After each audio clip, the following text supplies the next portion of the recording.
Hi, I'm Paul Orlowski, head coach and owner of Simple Endurance Coaching, in today's edition of the Everyday Cyclists and Runners Guide to Performance video podcast from, yes, Simple Endurance Coaching. We're talking about tips to build endurance for your best season of Masters Cyclocross. Endurance is the key in this physically demanding sport, and building it up takes time and effort, so it's important for you to start now, regardless of what kind of racing you may be doing. In Masters Cyclocross, you know that crossing the finish line first isn't always about having the strongest legs. In fact, many times it's the rider with the best cyclocross endurance who gets on the podium. So here are 6 tips that will boost your aerobic stamina for a great season of racing this fall. Tip number 1, train your core and build strength. Your core muscles, your hips to your shoulders, are key to maintaining good form and power on the cyclocross bike. A strong core will help you pedal more efficiently and hold your body more upright, especially when that last lap fatigue sets in. Include core strengthening exercises in your training routine 2 to 3 times per week. Examples of effective exercises include planks, side planks, and plank rotations. In fact, you can get a free core strength and stability training video when you opt in to receive my weekly blog post about what works in endurance sports. Shameless plug. It's a bonus. When it comes to building endurance for your best season of Masters Cyclocross racing, incorporating strength training into your routine is also key.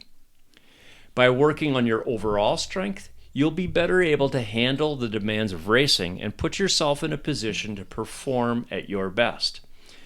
You want to focus on a full body approach and think about exercises where you push, pull, hinge, and squat to build strength and stability.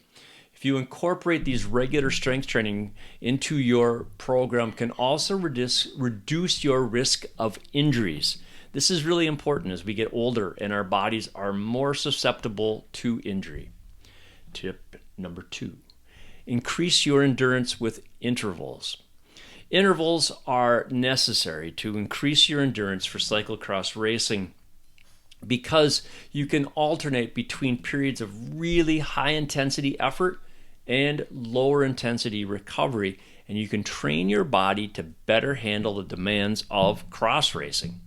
As we get older, we lose some strength and snap in our legs, so we need to push ourselves during the hard efforts so that we're really challenging our aerobic system. So by incorporating these intervals into your weekly training schedule, you'll be well on your way to building better cyclocross endurance. Tip number 3, do long endurance rides. I say this a lot, but you do these endurance rides to boost your fat utilization and building mitochondria. The key to building endurance for master cyclocross racing is riding long, slow miles. Essentially, you're building a base of fitness so that when it comes time to ride hard, you're rested enough to go hard. That means doing most of your training at the pace you can have a conversation, but not about politics or about religion. That's too hard. You can breathe through your nose.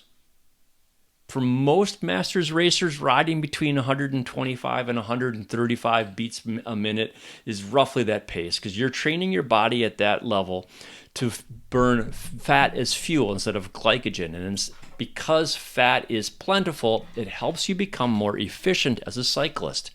Plus, riding at a low intensity builds a lot of mitochondria and produces other adaptations without all of the fatigue that is caused by more intensity. And if you're more rested when it comes to interval day, you're able to go. Tip number 4, vary your exercises to keep things interesting.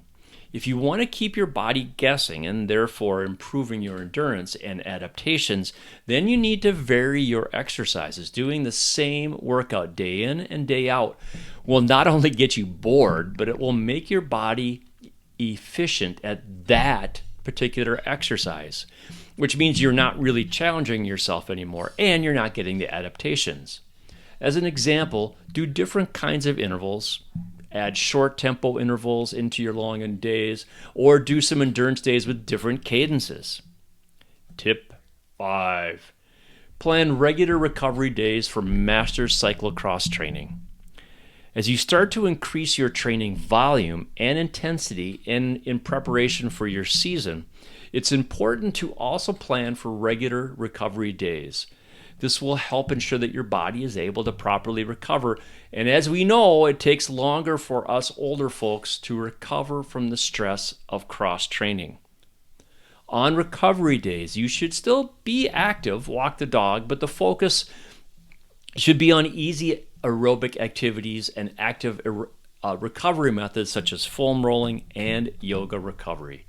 You can also use this time to cross-train with other low-impact activities such as swimming or low-intensity yoga. Tip number 6, practice some mental skills to improve your performance. If you want to be successful in Masters Cyclocross racing, it's important to use mental skills to improve your performance. Here are some tips to do that. Number 1, set some realistic goals for yourself and your season. If you set unrealistic goals, you're going to get discouraged and maybe quit. So number 2, break down your goals into smaller, achievable pieces that are helping you stay motivated and focused as you work towards your goal. And number 3, just like that, visualize yourself achieving these goals. See yourself crossing the line or whatever it is that you're striving for, taking that perfect line. This is going to help keep you motivated and focused on what you want to achieve. And number 4, stay positive and believe in yourself and your ability. It's important to maintain that positive attitude throughout the whole season, even when things get a little challenging and you're tired. Remember that you can achieve what you set your mind to.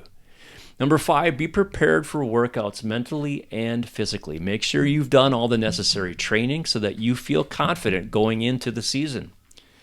And number 6, use the mental skills to improve your performance, such as visualization, positive self-talk, goal setting, and staying focused during the races, which is a big challenge for me.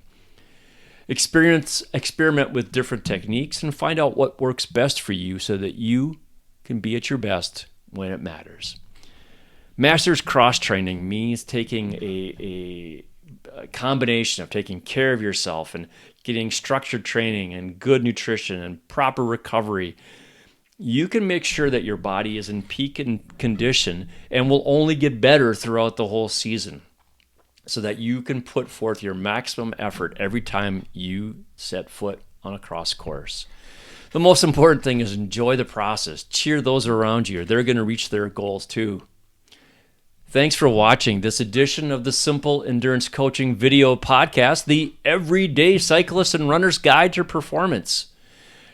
Every time we do an edition, we dive into what's working in endurance sports training for everyday cyclists and runners like you and I. Find the full article on my blog linked in the notes. Get a free core strength and stability training video when you opt in to receive my weekly blog post about what works in endurance sports. Sign up below for virtual coffee so we can talk about what your goals are. You can ask questions. We can talk about making your endurance training more effective, fun, and of course simple with a capital S. Thanks, and I'll see you out on the road.